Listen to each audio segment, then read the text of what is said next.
عربی زبان میں نفقن یہ اسم ہے، یہ سرنگ کو کہتے ہیں۔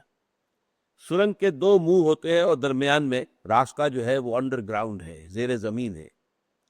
عام طور پر یہ سرنگ ہوتے تھے کہ جو محل ہوتے تھے یا قلعے ہوتے تھے جن میں بادشاہ بھی ہے، راجہ ہے، مہاراجہ ہے، نواب ہے، تو اگر فرض کیجئے کہ اس پر باہر سے حملہ ہوا اور حملے میں اب محسوس ہوا کہ ہماری پیش نہیں جا رہی، اب جو ہے غنیم جو ہے دشمن وہ قلعے میں یا محل میں داخل ہو جائے گا، تو ظاہر بات ہے کہ باہر تو اب اس کا نرغہ ہے، نکل کر جانا بھاگنا ممکن نہیں ہے۔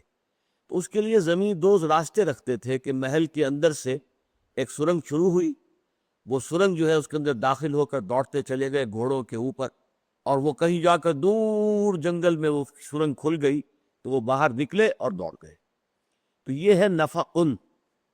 قرآن مجید میں بھی یہ لفظ آیا ہے سورہ انعام میں، جہاں نبی اکرم صلی اللہ علیہ وسلم کی تشویش کا ذکر ہے کہ یہ جو آیتیں مانگتے ہیں، یہ جو مطالبہ کر رہے ہیں معجزوں کا، اگر انہیں کوئی معجزہ دکھائی دیا جائے تو کم بخت ایمان تو نہیں لائیں گے، منہ تو بند ہو جائے گا ان کا۔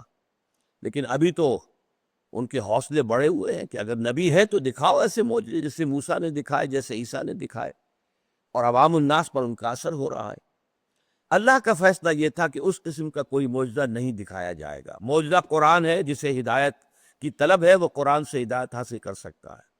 لہذا وہاں آتا ہے کہ اے نبی ان کان کبر علیک اعراضہم، اگر آپ پر ان کا اعراض، ان کی دوری، بے رخی بہت شاق گزر رہی ہے، فَإِنِ اسْتَطَعْتَ أَن تَبْتَغِيَ نَفَقًا فِي الْأَرْضِ أَوْ سُلَّمًا فِي السَّمَاءِ فَتَأْتِيَهُم بِآیَةٍ، تو اگر آپ کے لیے ممکن ہے تو زمین میں کوئی سرنگ کھود لیجئے یا آسمان میں سیڑھی لگا لیجئے اور لے آئیے کوئی آیت، ہم نہیں دکھائیں گے، ہمارا فیصلہ قطعی ہے۔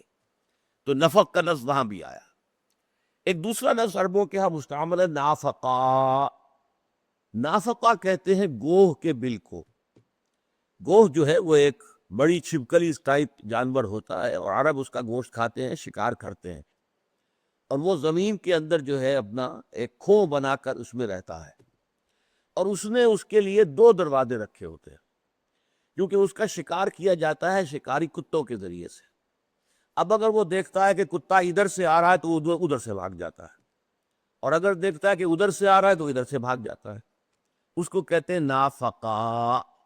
تو نفقن سرنگ جس کے دو منہ ہیں، نافقہ گوہ کا بل جس کے دو منہ ہیں۔ اب یہاں سے ہے اصل میں تصور کہ ایک تو دو منہ انسان، ایک انسان جب اہل ایمان سے ملتا ہے تو کچھ اور کہتا ہے، کافروں سے ملتا ہے تو کچھ اور کہتا ہے۔ ذو الوجہین جس کو عربی میں کہتے ہیں، دو منہ، دو چہروں والا۔ اس کا ایک چہرہ جو ہے مسلمانوں کے سامنے ہے، دوسرا چہرہ کفار کے سامنے۔ لیکن اس میں جو اصل شے پنہا ہے وہ کیا ہے؟ تحفظ، اپنی ذات کا تحفظ۔ نفق بھی اسی لیے ہوتی ہے کہ جان بچانے کے لیے بھاگنے کا ایک راستہ رہے، اور نافقہ کا جو بل ہے وہ بھی دو منہ اسی لیے ہوتا ہے کہ وہ کتے کے شکار سے اپنے آپ کو بچا سکے۔ تو گویا کہ منافقت یا نفاق کی اصل روح کیا ہے؟ تحفظ مال و جان۔